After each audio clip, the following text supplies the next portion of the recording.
Book वॉक्सिया में आज हम बात करेंगे ब्रेन रूल्स नाम की किताब की, जिसको लिखा है जॉन मेडिना ने। जॉन मेडिना एक मॉलिक्यूलर साइंटिस्ट थे।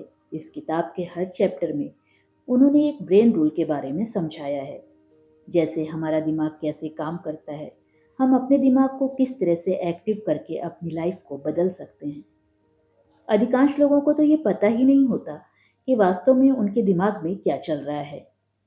इस किताब में ब्रेन के साइंटिस्ट ने ऐसी बहुत सारी बातें बताई हैं जो कि हर टीचर, बिजनेस लीडर और पेरेंट्स को पता होनी चाहिए। जैसे कि फिजिकल एक्टिविटी की ज़रूरत को समझना, जिससे हमारा दिमाग एक्टिवली काम करता रहे। नींद और स्ट्रेस का वास्तव में हमारे दिमाग के साथ क्या कनेक्शन है।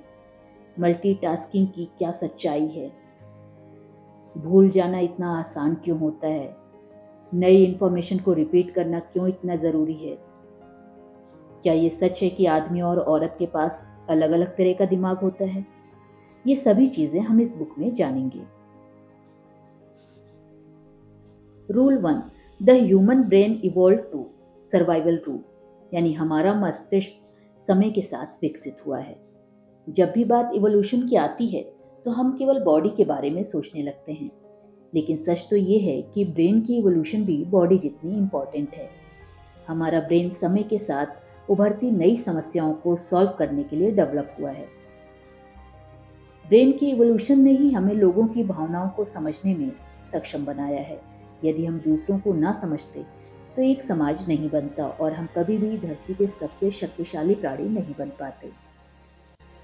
Rule 2, exercise boost brain power. Exercise rule यानी कि एक्सरसाइज से ब्रेन की पावर बढ़ती है। एक्सरसाइज से आपके ब्रेन को ब्लड मिलता है, जिसमें ग्लूकोज और ऑक्सीजन होता है। ये न केवल ब्रेन को एनर्जी देते हैं, बल्कि ये टॉक्सिक इलेक्ट्रॉन्स को भी बाहर रिमूव करते हैं। इससे हमारे शरीर में मौजूद प्रोटीन्स को न्यूट्रॉन से संपर्क बनाए रखने में भी हेल्प मिलती है। एक्सरसाइज आपके शरीर को आपके द्वारा खाए गए भोजन से ऊर्जा प्रदान करने में सहायता करता है। जब आप एक्सरसाइज करते हैं तो आपके शरीर के सभी टिश्यूज में ब्लड सर्कुलेशन बढ़ता है। जैसे जैसे आपका ब्लड सर्कुलेशन बढ़ता है, आपकी बॉडी भी नए ब्लड वेसल्स का उत्पादन करना शुरू कर देती है। इससे ब्लड को अपना काम, जैसे कि विटामिन्स और मिनरल्स को इधर उधर ले जाने और गंदगी को रिलीज कर पाने में आसानी होती है।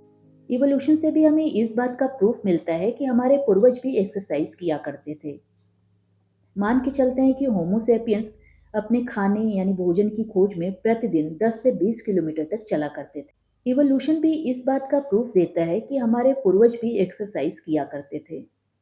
मान के चलते हैं कि होमोसेपियंस भोजन की खोज में प्रतिदिन लगभग 10 से 20 किलोमीटर तक पैदल चला करते थे। इसका अर्थ ये है कि व्यायाम के रेगुलर अभ्यास से ही हमारा दिमाग विकसित हुआ है। Rule 3, sleep well think well, यानी स्लीप रूल। अच्छी नींद अच्छा जीवन। हर व्यक्ति का एक नेचुरल स्लीप साइकिल होता है, जिसे फॉलो करने पर आप बेहतर सोचते और महसूस करते हैं। आखिर नींद करती क्या है जो इसे इतना ज़रूरी बताया गया है। सीधे शब्दों में कहें तो नींद हमारे दिमाग और शरीर को आराम देती है, जिससे वो नए से हो जाते हैं। जब आप पर्याप्त नींद नहीं लेते तो आपकी फोकस करने की power, brain function, memory, mood और लॉजिकल थिंकिंग वक्त के साथ साथ डैमेज होते जाते हैं। लेखक का कहना है कि असल में हमारा ब्रेन सोने के दौरान भी रेस्ट नहीं कर रहा होता है। वो दिन भर के इंफॉर्मेशन को प्रोसेस और चीज़ों को लर्न कर रहा होता है। लेकिन हमारे लिए प्रॉपर स्लीप और नैप्स लेना बहुत ज़रूरी है। एक प्रोडक्टिव ब्रेन के लिए ये बहुत इंपॉर्टेंट चीज़ है। अगर दोपहर में हम सिर्फ 26 मिनट की झपकी लेते हैं तो ये हमें ज़्यादा प्रोडक्टिव बनाता है। इसलिए अपना ख्याल रखें और पर्याप्त नींद लें। यह आपके ब्रेन की प्रोडक्टिविटी को बेहतर करेगा। Rule 4, stressed brain don't learn the same way. Stress rule, तनाव आपको दुर्बल बनाता है, कमजोर बनाता है। इससे आपकी सोच एवं याददाश्त खराब हो जाती है। एक स्ट्रेसफुल दिमाग वैसे नहीं सीख पाता है जैसे एक बिना स्ट्रेस वाला दिमाग सीखता है। इसलिए अपने जीवन में स्ट्रेस को कम से कम करने की कोशिश कीजिए। आपकी बॉडी का डिफेंस सिस्टम एड्रेनलिन और कॉर्टिसोल रिलीज करता है, होने वाले खतरों का जवाब देने के लिए। क्रॉनिक स्ट्रेस जैसे घर में लड़ाई झगड़ा आपके शॉर्ट टर्म रिस्पॉन्स को संभालने वाले सिस्टम को नुकसान पहुंचाता है। क्रॉनिक स्ट्रेस में एड्रेनलिन खून की कोशिकाओं को नुकसान पहुंचाता है, जिससे दिल का दौरा पड़ सकता है, और कॉर्टिसोल हिप्पोकैम्पस के सेल्स को खराब कर देता है, जिससे आपके सीखने और याद करने की ताकत कम होती है। सबसे बेकार तरह का स्ट्रेस वो होता है जब आपको लगता है कि आपका परेशानियों पर कंट्रोल ही नहीं है और आप बिल्कुल विवश हो गए हैं। आपने फाइट और फ्लाइट रिएक्शन के बारे में सुना होगा। किसी भी तनावपूर्ण स्थिति में हम इस रिएक्शन का अनुभव करते हैं। आमतौर पर ये रिएक्शन हमें खतरे से दूर रहने में मदद करता है। आपका दिमाग 30 सेकंड वाले स्ट्रेस को झेलने के लिए बना है, ये लॉन्ग टर्म स्ट्रेस को नहीं झेल सकता। दरअसल तनाव हमें अपनी रक्षा करने के लिए प्रेरित करता है। ये पुराने समय में हमारे जीवन को बचाने में काफ़ी हेल्पफुल था, लेकिन अधिक तनाव यानी क्रोनिक स्ट्रेस हमारे लिए हानिकारक है। जब आप तनाव महसूस करने के आदी हो जाते हैं तो आप अक्सर नियंत्रण की भावना खो देते हैं और समस्याओं के सामने खुद को असहाय महसूस करने लगते हैं। तनावपूर्ण व्यक्ति का दिमाग किसी भी तरह का काम करना बंद कर देता है, क्योंकि प्राचीन काल में हमारा मस्तिष्क खतरों का अनुभव करने के लिए तैयार रहता था। हम आज भी छोटे संकटों को कभी कभी बड़ा समझने लगते हैं। साइंस की लैंग्वेज में इसे केवमैन सिंड्रोम कहते हैं। चूंकि हम प्राचीन हार्डवेयर पर आधुनिक सॉफ्टवेयर चलाने की कोशिश कर रहे हैं, इसलिए हमारा दिमाग लगातार छोटे खतरों को बड़ा करके देखता है। इसी डर से हम अक्सर अच्छे अवसरों को भी खो देते हैं। Rule 5, every brain is wired differently. सबके दिमाग के तार अलग तरह से जुड़े हैं। हर एक इंसान का ब्रेन बिल्कुल अलग होता है और यह हालात और समय के साथ बदलता रहता है। न्यूरोसाइंटिस्ट इसे प्लास्टिसिटी कहते हैं, क्योंकि हमारे हालात, पर्यावरण और हमारा समय कभी भी एक समान नहीं होता। इसी कारण हमारे मस्तिष्क की संरचना में भी परिवर्तन होता रहता है। ब्रेन में बदलाव की प्रक्रिया जीवन भर जारी रहती है। इसलिए हर व्यक्ति एक अनोखे ब्रेन के साथ पैदा होता है। ये अनोखे ब्रेन हर जानकारी को अनूठे तरीके से स्टोर करते हैं। आप जीवन में क्या करते और सीखते हैं, वो शारीरिक रूप से मस्तिष्क को बदल देता है। हर व्यक्ति का दिमाग अपने अनूठे तरीके से डेवलप होता है। इस बात में कोई संदेह नहीं है कि आईक्यू टेस्ट आपकी इंटेलिजेंस को बताते हैं, लेकिन अब भी कुछ ऐसी इंटेलिजेंस है जिसे कोई आईक्यू टेस्ट परख नहीं सकता। Rule 6, we don't pay attention to boring things. हमारा ब्रेन बोरिंग चीज़ों पर ध्यान नहीं देता। हमारा दिमाग नई उत्तेजनाओं पर ध्यान देने के लिए तैयार रहता है। टीवी, फिल्में, वीडियो गेम्स और इंटरनेट जैसे माध्यमों को ही देख लीजिए, ये लगातार बदल रहे हैं। हर नए सेकंड में ध्यान देने के लिए नई चीज़ सामने आ जाती है। यही कारण है कि उन पर ध्यान देने से समय बर्बाद करना इतना आसान हो गया है। दूसरी तरफ, क्या आपने कभी मेडिटेशन करने की कोशिश की है? क्या आप बस यूं ही कुछ मिनटों के लिए एक खाली कमरे में बैठते हैं? अगर आप ऐसा करें तो आपको महसूस होगा कि कुछ ही क्षणों में आप एंग्जियस हो जाते हैं और आपका दिमाग कुछ नया खोजना शुरू कर देता है। यदि आपका काम लोगों की अटेंशन और समय समेटने से चलता है, तो ये समझ लीजिए कि मानव मन को नवीनता की कितनी ज़रूरत है। इसलिए जब भी आप किसी से बात करें तो उनका ध्यान खींचने के लिए हर 10 मिनट या उससे कम समय में एक नया टॉपिक पेश कर दीजिए। Rule 7, remember to repeat, long term memory rule. याद रखने के लिए दोहराएं। हम वो सब कुछ जानकर पैदा नहीं होते जिसके बारे में हमें जानना चाहिए। हम या तो अनुभव या शिक्षण के माध्यम से सीखते रहते हैं। ये सब सीखने के लिए कोई रिकॉर्ड बटन नहीं है जिसे कभी भी दबाया जा सके।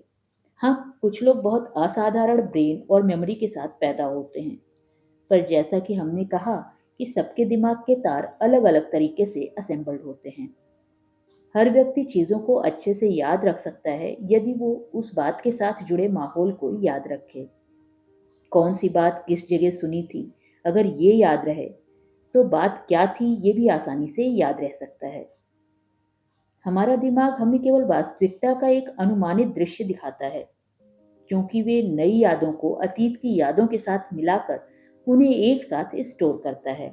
लॉन्ग टर्म मेमोरी को अधिक रिलायबल बनाने का एक तरीका ये है कि नई जानकारी को धीरे धीरे ब्रेन में शामिल करें। लॉन्ग टर्म मेमोरी बनती है हिप्पोकैम्पस और कॉर्टेक्स के बीच कम्युनिकेशन से। जब तक कि हिपोकैम्पस कम्युनिकेशन को ब्रेक न कर दे और मेमोरी कॉर्टेक्स में फिक्स न हो जाए। इस प्रक्रिया में सालों लग जाते हैं। अगर आप चीज़ों को याद रखना चाहते हैं तो आपको दोहराना याद रखना होगा। Rule 8, stimulate more of the senses. Sensory integration rule. एक साथ अधिक से अधिक इंद्रियों को सक्रिय कीजिए। हम अपने सेंसेस के माध्यम से एक घटना के बारे में जानकारी को कलेक्ट करते हैं।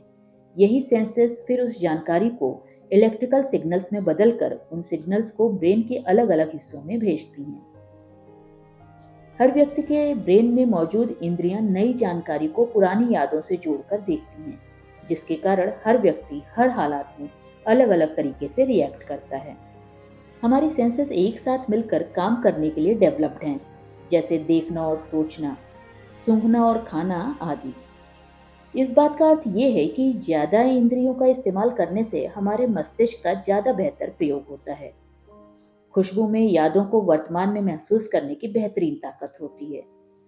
खुशबू मेमोरी को उकसाने का काम भी करती है। जैसे पॉपकॉर्न की खुशबू के बीच आप कोई मूवी देख रहे हैं, तो आप नेक्स्ट टाइम जब भी ये खुशबू फील करेंगे, आपको वो मूवी याद आएगी। स्टूडेंट्स सिर्फ वर्ड की बजाय वर्ड और पिक्चर से बेहतर तरीके से सीख पाते हैं। स्टूडेंट एनिमेशन और शब्दों की तुलना में एनिमेशन और कहानी के साथ ज़्यादा अच्छा सीखते हैं। Rule 9, vision Trump's all other senses. Vision rule. दृष्टि अन्य सभी इंद्रियों से बेहतर है। हमारी दृष्टि सबसे बेहतर इंद्रिय है। जब भी हम अपने विजन का प्रयोग करते हैं तो दिमाग का बहुत बड़ा हिस्सा एक्टिवेट होता है। विजुअल एनालिसिस हम कई स्टेप में करते हैं। रेटिना फोटॉन्स को इकट्ठा कर एक जानकारी से भरी फिल्म बनाता है। विजुअल कॉर्टेक्स में ये जानकारी मूवमेंट या रंग के अनुसार रिकॉर्ड होती है। अंत में हम उस जानकारी को फिर से संयोजित करते हैं ताकि वो हमें दिखाई दे सके। लेकिन ये भी सच है कि हम जो भी देखते हैं जरूरी नहीं वो सही हो। कभी कभी ब्रेन हमें सामने हो रही कुछ चीजें नहीं दिखाता और कभी कभी जो नहीं हो रहा है वो भी दिखा देता है, पर ऐसा बहुत रेयरली ही होता है। ज़्यादातर जो चीज़ें हमें नज़र आती हैं वो हमें बहुत अच्छे से याद रहती हैं। इसलिए अगर आप भी अपने ब्रेन की याद रखने की शक्ति बढ़ाना चाहते हैं तो चीज़ों को सिर्फ सुनना नहीं, देखना भी शुरू कीजिए। रूल 10, अपनी कॉग्निटिव स्किल्स बढ़ाने के लिए अध्ययन कीजिए और सुनिए। फॉर्मल म्यूजिक में प्रशिक्षण से कई कॉग्निटिव डोमेन के इंटेलेक्चुअल स्किल्स में सुधार होता है। संगीत प्रशिक्षण वाले लोग बातों में भावनात्मक जानकारी का बेहतर तरीके से पता लगाने में एबल होते हैं। संगीत सीखने वाले बच्चों और नौजवानों में अपने हम उम्र लोगों से बेहतरीन सोशल स्किल पाई जाती है। केवल इतना ही नहीं, जो लोग संगीत सुनते या गाते हैं उनका स्वभाव भी बहुत सहज होता है। संगीत से मन शांत रहता है। दुनिया में अनेक प्रकार का संगीत है जो ब्रेन पर अलग अलग तरह का असर करता है। कुछ साउंड वेव्स फोकस करने में मदद करते हैं, जिनसे कंसंट्रेशन पावर बढ़ती है।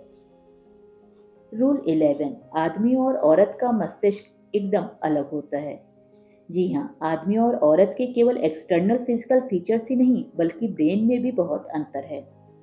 इस अंतर का मुख्य कारण दोनों में पाए जाने वाले अलग अलग क्रोमोसोम्स हैं। एक महिला का ब्रेन बहुत जटिल होता है क्योंकि उनके सेल्स में माता और पिता दोनों के एक्स क्रोमोसोम होते हैं, जबकि लड़कों में एक्स क्रोमोसोम केवल माँ से आते हैं और वाई क्रोमोसोम पिता से। इन वाई क्रोमोसोम से बहुत कम जीन्स आते हैं।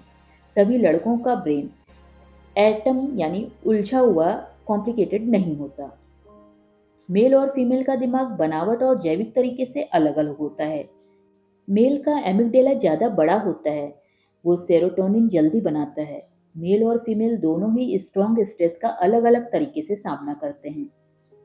फीमेल के लेफ्ट हेमिस्फीयर का एमिगडेला एक्टिवेट होता है और वो इमोशनल डिटेल्स को याद रखता है, जबकि मेल्स का राइट हेमिस्फीयर का एमिगडेला एक्टिवेट होता है और वो किसी भी बात को लॉजिकली एनालाइज करता है।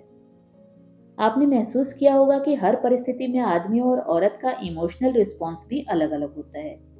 इसका मुख्य कारण भी ब्रेन का अंतर ही है।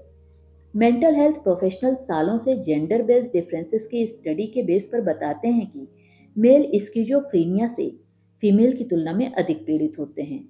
हर दो में से एक महिला पुरुष के मुकाबले ज़्यादा डिप्रेस्ड होती है। फीमेल्स की तुलना में मेल अधिक असामाजिक होते हैं और मेल के कंपैरिजन में फीमेल अधिक टेंशन लेती हैं। महिलाओं में वजन बढ़ने का डर पुरुषों के मुकाबले अधिक होता है। महिलाओं की अपेक्षा पुरुष अल्कोहल और ड्रग एडिक्ट ज़्यादा होते हैं।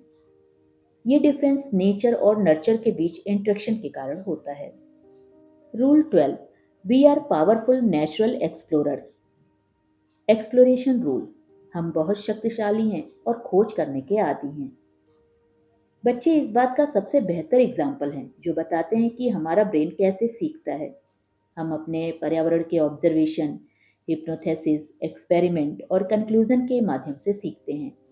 हमारे दिमाग का कुछ हिस्सा बच्चों के दिमाग की तरह लचीला होता है ताकि सारी जिंदगी न्यूरॉन्स बनता रहे और हम नई चीज़ें सीख सकें। हमें आदत होती है नई चीज़ें खोजने की और उनके बारे में जानने की। जो हमारे दिमाग की समझ से बाहर होता है वो उसे रास नहीं आता, इसलिए वो निरंतर खोज करता रहता है। इसी खोज का परिणाम है कि आज मानव जाति पृथ्वी पर सबसे शक्तिशाली है।